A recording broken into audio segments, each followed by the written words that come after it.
Hello people, my name is Ben, and this is the top 10 honorable mentions of 2015.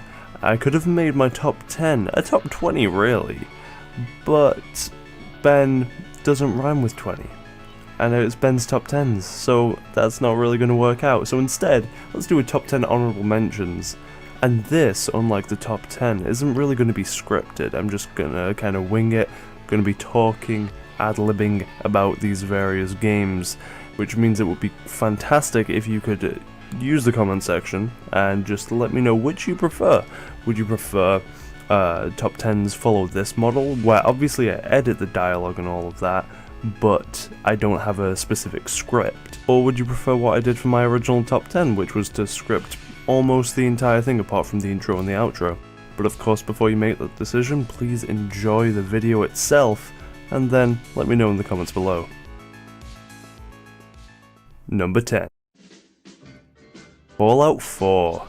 Now, this isn't obviously in any particular order because it's just honorable mentions, but Fallout 4, along with various other games on this list, could have easily been at my number 10 spot in my top 10. I feel like Arkham Knight was definitely the most arbitrary of all of the games that I put in there, and it could have been swapped out with pretty much any game on this list, apart from a few which we'll get into later. But Fallout 4 is, in my opinion, Bethesda's finest work yet. It's the work that I've most enjoyed from them, and that's probably because I'm not a huge fan of Bethesda, and I feel like the gameplay in the Fallout series and Elder Scrolls series as well has always been pretty weak, but then in Fallout 4 they've far and away improved the gunplay, and it just makes it way more entertaining. And if you add to that the gorgeous looking world, while it doesn't look nearly as good as it should do, and while it's really depressing that we have to rely on modders, on PC at least, and hopefully eventually they'll come to console, to put the textures to really what they should be. I mean, there are mods out there, mods that you see me using in this video, that use the files that are already there, but they just unlock them so that they're the resolution that they really should be seen in anyway. But while I've not finished Fallout 4, I've been having a lot of fun with it, much more than I thought I would. If I'm able to play a game for 24 hours straight, which is what I did do with Fallout 4 for the Extra Life campaign, there's got to be something great about it, surely. And the thing that really stopped it from being in my top 10 was just the story. The story and the role-playing elements are incredibly weak. They kind of suck. Yeah, I'm not a huge fan of them. While I love the improved gameplay, I feel like it's a real shame with what they've sacrificed in terms of the RPG elements. It's not a good RPG, it's a good shooter. It's a good looting shooter, kind of Borderlands-esque thing, except obviously fairly different, and I enjoy it much more than Borderlands. I actually think, surprisingly, the gunplay in this is better than it is in Borderlands now, which is really shocking to me that Bethesda can create something so superior.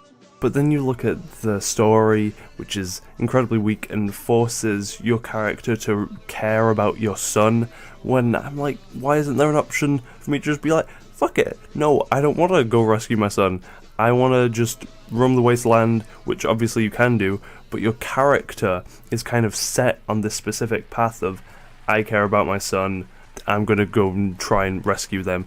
And whether you play as male or female, they both have kind of vague-ish backstories, but they're still there, so the character is still not 100% yours, and because of that, it feels like Bethesda just didn't know really where to go. They're kind of stuck in the middle between something like, you know, Fallout New Vegas, something like that, or even Fallout 3, where the character was entirely yours, and then something like The Witcher, whereas The Witcher knows what it wants to be, and it's like you are playing as Geralt. This is, you can control him and make his decisions. You can choose what kind of Geralt you would like to be, but you are not exactly Geralt. You don't determine everything about him. Whereas in Fallout 4, there are pre-existing characters that you're controlling, but they want you to customize them.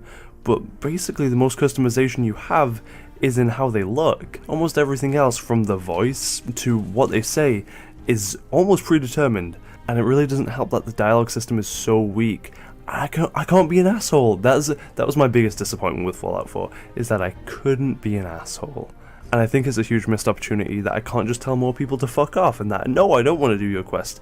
They kind of just accept all of your sarcasm, positive or negative, and it's a worse game because of it. And I hate to say that because I think it could be so much better, which is what excites me about the idea of Obsidian picking this up and kind of making a new Vegas to Fallout 4. But still, I would recommend Fallout 4. Definitely, it's a fantastic game still, in terms of the gameplay department. Just don't go into it expecting an amazing RPG, because you probably aren't going to find one.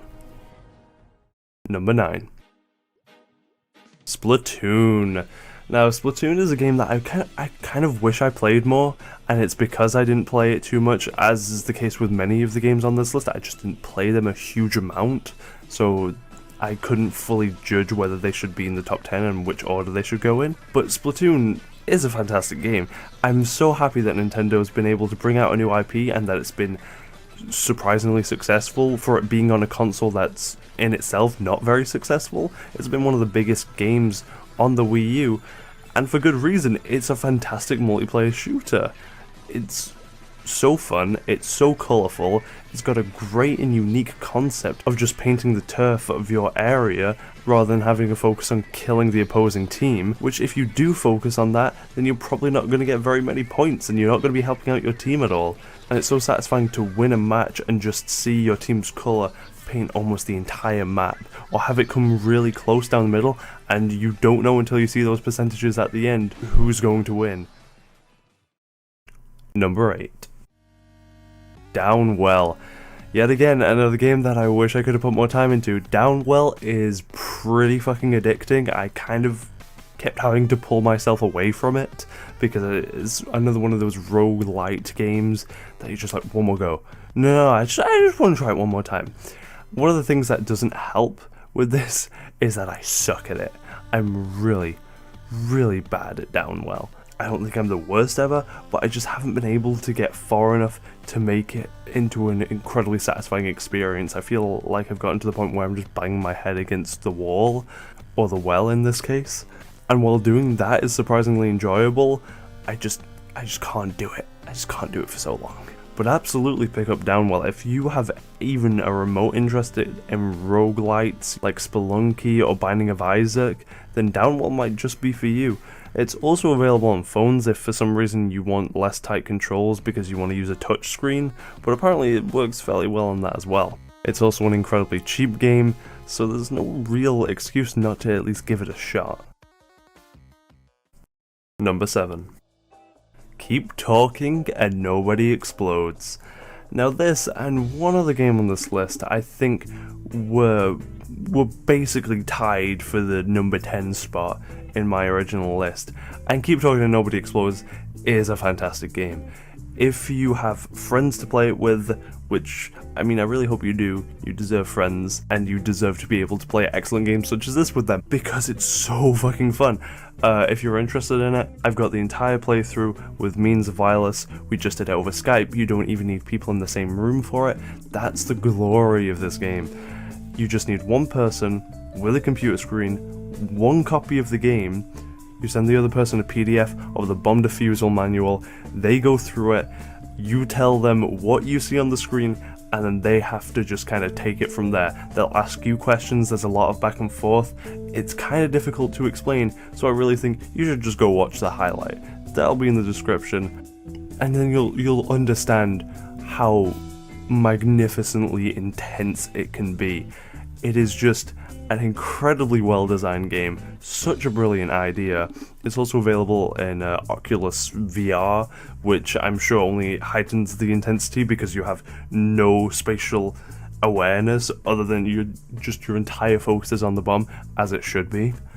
And I don't really have anything bad to say about the game. There's no real complaints. Whether you win or you fail is pretty much up to you rather than the game. I guess one complaint would be that one of the bomb defusal kind of modules is Morse code.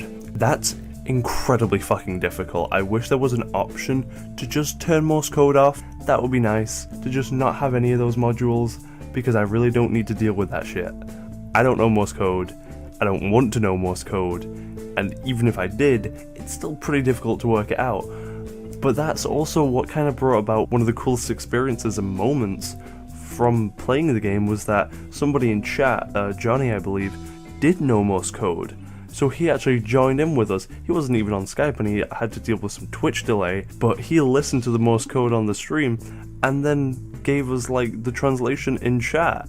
And that was really, not only really impressive just from him, but just so cool that he naturally just kind of joined in with us and integrated into our little bomb defusal team. That's fucking awesome. Video games are fucking awesome, and Keep Talking and Nobody Explodes is fucking awesome. Number 6. Soma. Yes, this was the other one that was pretty much tied for 10th place. Soma is the sequel, well not sequel, it's just from the same developers as Amnesia the Dark Descent, one of my absolute favourite indie games of all time. So good because it doesn't even feel like an indie game. I love it because it's a horror game that doesn't rely on jump scares, just deep, dense atmosphere. And while Soma isn't nearly as scary in my opinion, either I've just grown up so I'm less scared of these sort of things now, or what everybody's saying is true and Soma really isn't quite as scary as Amnesia. But despite that, it actually has a much better story with far better voice acting, and it deals with what it means to be human, what can be classed as a human, consciousness, and various other sci-fi aspects. It's incredibly interesting and I think it's executed really, really well. And while the gameplay is less complex, and I think because of that, that's what makes the game overall less scary, the story is far better. So it's kind of a reverse Metal Gear Solid 5, where the next game has a better story, but the gameplay isn't quite as good. I still highly recommend Soma. I think Frictional Games are a fantastic developer, and I can't wait to see what they come out with next. Number 5. Rocket League. Now this has been in a lot of people's top 10s, even top 5s. It's some people's favourite game of the year, and I can't blame them. It's an absolutely fantastic game, incredibly fun, great with friends, great online. I didn't really have enough people to play it with personally, but oh my god, when you get people together and you just fucking play Rocket League, it's basically the best sports game possibly ever made. It's one of the best sports games. And what's interesting about it is that even though you're controlling a car just hitting a ball, it more closely simulates football than most football games, because it's like you're controlling specifically the foot of a football player, and that's really fascinating and it's satisfying to actually master. Even though I still suck at Rocket League, I still have a lot of fun with it, and I wish I was better at it, because then maybe it would have been in my top 10. But damn, if you get friends together, it doesn't matter how good or bad you are, you're gonna have a fucking blast with Rocket League.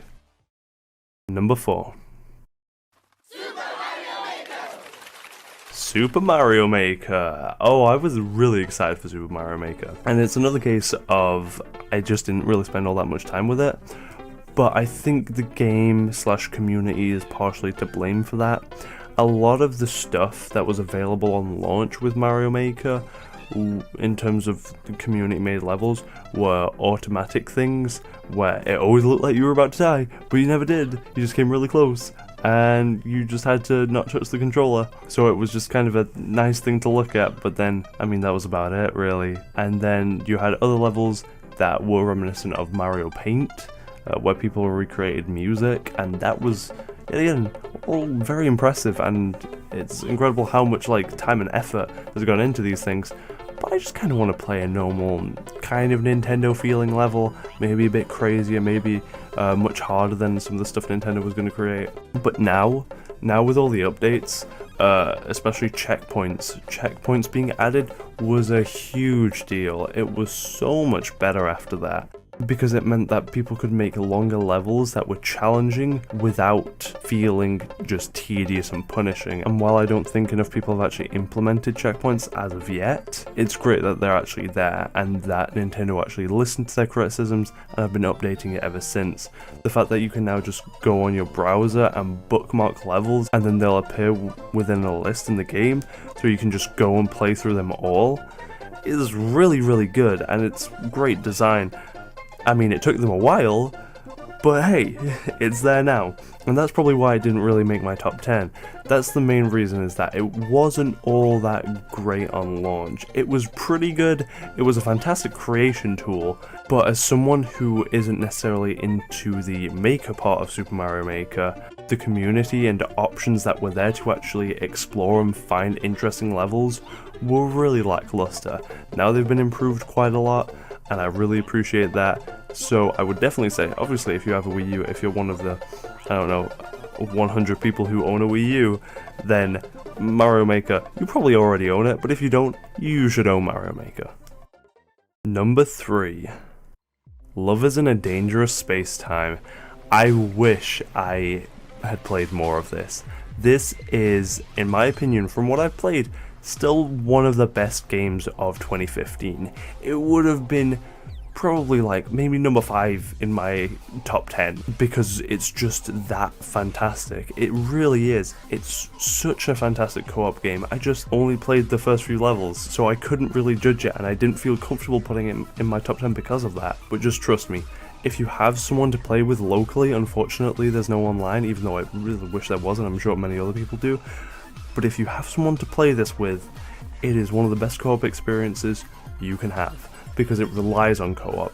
It's just 2 people running around the spaceship, controlling different parts, whether it be the movement of it, the 4 turrets on either side, or the shield. There's always something to do, and it makes it just a joy to play. So much like frantic fun and multitasking to be had. Yeah, it's kind of fun on your own because, you know, there's the challenge of still multitasking, and you can command your little dog or cat thing where to go, and the AI is actually pretty competent at, you know, shooting things and doing what you want, although you can't get it to obviously control where the spaceship goes. But nevertheless, Lovers in a Dangerous Space-Time is one of the best co-op experiences, in my opinion, just kind of ever made, because of how heavily it relies on the co-op aspect. And it doesn't feel like one of these games that's, oh hey, it's really fun with friends, because everything is really fun with friends. Of course it's fun with friends. This relies on you being friends and you kind of trying to stay calm under a lot of pressure. And it's got an adorable art style, cute graphics, which might be too cute for some people, but it's kind of tongue-in-cheek in a way. It's very clean, lovely presentation, great music as well. If you've got someone to play it with, I would highly recommend Lovers in a Dangerous Space-Time. Number 2. Dropsy. Now Dropsy is the clown who goes around town, and he just kind of hugs everyone. He's kind of great. I loved this much more than I thought I would. I've still not beaten it yet because there's no dialogue. So Dropsy is a great kind of scum VM, you know, classic style point and click game, but it doesn't have any dialogue. So it's fairly difficult to interpret some of the puzzles just based on the little illustrations that show up in what would usually be text boxes. And while I love the style, it definitely means that you'll be looking towards a walkthrough more often than you wish you would. But other than that, it's such a great game. It just made me smile so much, which I didn't expect. I thought it was going to be way creepier, and it does have some creepy, weird aspects, some really depressing stuff as well.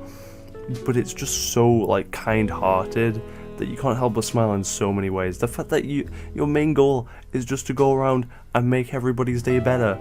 It's just to like hug everyone. That's your primary achievement for success, is that you get a hug from someone after you've made them happy, because they're not willing to hug you because they're like unhappy about something. So you're like, okay, well, I'll give you a flower or something because it seemed like they wanted a flower, just as an example. And then they'll be happy, and then they'll give you a hug. It's just really, really adorable. And it's kind of a primary example of don't judge a book by its cover, because of how kind of terrifying Dropsy looks in many ways. I'm not a huge fan of clowns, but then you see him just like hugging everyone, and you can't help but feel good and warm towards him. It's a super lovable point and click for lovers of point and clicks. And at number 1, which doesn't really matter because this isn't in any particular order, Crypt of the Necrodancer. Coming out of early access about June, I believe, of this year, Crypt of the Necrodancer is yet another fantastic roguelite. It just rolls with the idea of a rhythm-based roguelike, and it works surprisingly well. You know how you get into a trance with roguelikes of just one more turn, one more go, you just keep going with run after run after run, and just don't want to stop because you're just so engrossed in it.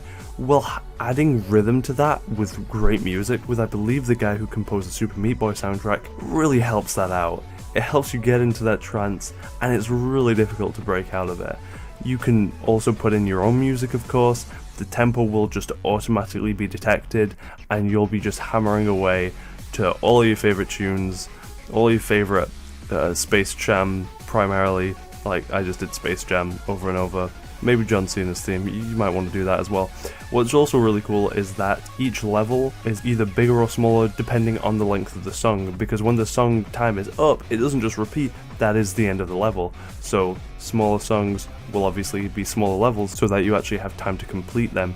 It's got fantastic looking pixel art, and if you like roguelikes or rhythm games, I can't recommend it highly enough. I'm really saddened by the fact that a lot of people seem to have just kind of forgotten that it came out this year, because Crypt of the Necrodancer is probably the finest rhythm game of the year.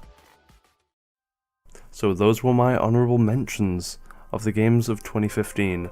Now there's even more than that. Of course there's more than that. There's a ridiculous amount of games that came out in 2015, and so many of them are noteworthy. But so many of them I didn't play. There's plenty I still want to play, like Jotun, like, I don't know, a billion other fantastic indie games that are out there. There is one more that I would like to mention though, and that's King's Quest. I didn't want to put it in my top 10 because it's only the first chapter that's out. But the first chapter is like 2 to 3 episodes of Telltale chapters worth. It was going for the Telltale type of model because it's like, 5 chapters. So I thought it would only be like an hour and a half to 2 hours, but no, this is like a substantial amount. This is like 5 to 6 hours depending on how much time it takes you to figure stuff out. And it might take you quite a bit of time to figure stuff out, because King's Quest feels like an actual point and click game. There are still some Telltale-esque elements, a few quick time events here and there, and more choices that matter, but it's kind of melded that much better than Telltale has with traditional point and clicks. And I think they're kind of outdoing Telltale here, primarily thanks to them not using the shitty Telltale games engine, which Telltale need to update substantially or just get a new engine. Just use the Unreal 3 engine. This uses the Unreal 3 engine and the animations are beautiful. They're so smooth. The game looks gorgeous. Everything feels great. The music is fantastic. So is the voice acting. You've got Christopher Lloyd in there and Zelda Williams and the guy from Princess Bride, who I forget what he is. He's the little guy, but he's great in this. So much good to say about this first chapter alone. The second chapter is out now, so it's probably going to be in my top 10 of 2016. I mean, 2016 looks like an incredible year, but King's Quest is definitely at least worth a mention. If you like point and click games, if you like what Telltale's been doing, either one of those, you should definitely pick up King's Quest. It's so fantastic so far. It feels like a Pixar/Disney movie because of the music and the really characteristic animations that are there. It's just a joy to play. So much lovable humour, thanks to great voice acting and the animations, of course, like I mentioned. Yeah, I'm loving King's Quest at the moment, and yeah, I need to get on that chapter 2. Really, I need to finish chapter 1 still, because yeah, that's how long it is. I think I've put about 5 to 6 hours into it, although that needs to account for, talking with chat and stuff on stream, so probably about 4 to 5 hours, and I'm still not done with it. It's really that good and has that substantial amount of content, which really justifies it being, I believe it's like £10 more for the entire thing than most Telltale games are. Yeah, if all chapters are this long, holy shit, that's a fucking bargain. Just trust me, get King's Quest, you're probably gonna love it. 2016 looks to be one of the best years ever in video games, as if 2015 wasn't good enough. Just seeing the sort of stuff that's coming out this year, oh god, it's so exciting. But please, let me know what your favourite games of 2015 were. Let me know what you're most looking forward to in 2016 in the comments, and also let me know, did you prefer this to it being scripted? Which one? It's a vital question for the channel moving forward. I'd like to know whether I should be scripting things or whether I shouldn't, and I thought this was a good way to test it out. Like the video if you liked it, and if you didn't, then that's what the dislike button is there for. Thanks so much for watching, guys, and I'll see you next time.